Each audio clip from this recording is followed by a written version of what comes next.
Over the last few months, the coronavirus pandemic has taken over the headlines and impacted global aviation. Among the biggest effects that the pandemic has had on aviation has been the lockdowns, where in some cases some airlines suspended all their operations, if not operating at a reduced schedule. These unprecedented reduction of flight schedules and capacity throughout airline networks have put some airlines on a financial situation that some may not be able to recover from. Things have especially hit hard in the Asia Pacific, where China was the epicenter of the pandemic, and the global spread of the virus forced what was a major Asian aviation boom into a grinding halt. Nearly halfway into 2020, we're now starting to see some travel restrictions eased. This is a small help, but still the question remains how to bring the overall population of Asia and the world back into the skies. To do this, we are starting to see some interesting strategies and tactics from some of Asia's carriers, which I will be highlighting and sharing my thoughts on. The first will cover the travel funds and refund policies that airlines have amended during the first few months of the pandemic as airlines started to reduce their schedules, affecting travelers worldwide. By most accounts, airlines waived change fees after notifying affected travelers of their schedule changes. In addition to the change fees being waived, some airlines, especially in Southeast Asia, eventually offered to convert their existing reservations to a travel fund that the passenger could then use on a future flight later on, with terms and conditions set by the airline. For those who have sought refunds, it has been proven to be sometimes challenging to get them, as airlines have reportedly been overwhelmed with requests for refunds, especially some of Asia's carriers that have been facing financial struggles even before the pandemic and the subsequent flight cancellations began to occur.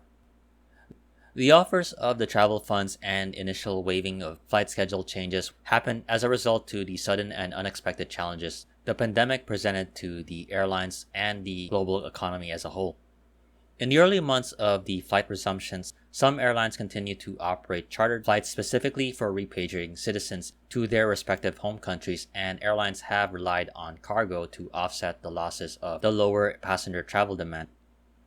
Now, fast forward a few months later, and some governments have gradually reduced travel restrictions, though most travel has been limited for essential purposes or repatriation flights as mentioned before.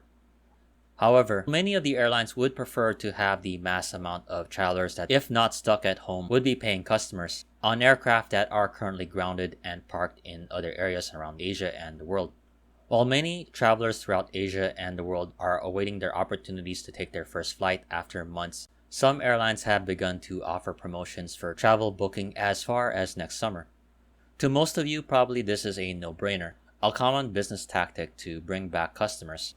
Though I will say that these promotions have been extended to include travel pass offers that we are seeing with AirAsia and Chinese carriers. Like any promotion, these offers are limited in terms of their terms and conditions, though this will allow for unlimited travel on certain routes for a limited time. Examples of this is AirAsia's passes that they offered in June to both customers in Thailand and Malaysia. In China, these passes offers by the Chinese carriers such as China Eastern. According to Chinese media, these passes have proven to be successful, with China Eastern reporting that there have been 100,000 passes sold. Promotions and opportunities to travel for lower fares has been a mainstay in Asian aviation, though there will probably be some concerns by some travelers regarding the possibility of getting sick or infected with the virus. For this issue, one airline has sought out to alleviate these concerns, the Dubai-based mega carrier Emirates. Emirates is possibly setting a new trend with being the first airline anywhere around the world to offer full extensive coverage of costs related to coronavirus infection, including medical and quarantine expenses, should a customer get diagnosed with COVID-19 while away from home. The offer provided by Emirates is rather very generous and provides an added peace of mind for many travelers with them. Though I will say this cannot be emulated by other airlines, who simply may not have the resources that Emirates has. These airlines will still have to turn to their governments or financial institutions to provide the much-needed financial assistance to keep their airlines afloat, but this is only to keep them afloat for the time being, as an airline, they do need paying customers to be on their aircraft for their long-term futures. In Asia, many of the airlines have turned to their domestic markets as international travel is still restricted for some countries. This particular issue isn't great for some carriers especially those who rely on international flights and those routes being a majority of their networks. So any hope of easing travel restrictions and travel bubbles discussions are good hope for these carriers, as well as their customers who are likely more excited to get back into the air when the opportunity comes again, hopefully in the very near future.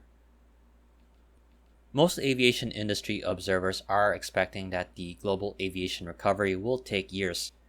The situation has undoubtedly wrecked the travel plans of some who have been stranded in different countries, and in some cases some are just now starting to be able to get back home. Meanwhile, those at home are feeling the economic strain. This is going to be a major challenge point for the Asian airlines, which greatly benefited from the economic boom in countries throughout the region. With the tactics and strategies that the airlines have been formulating and enacting, will it be enough to bring back the Asian traveling public back into the skies? I definitely hope you enjoyed this video. If you like this video, please like, comment, share, and subscribe. Once again, thank you again for watching and have a great day.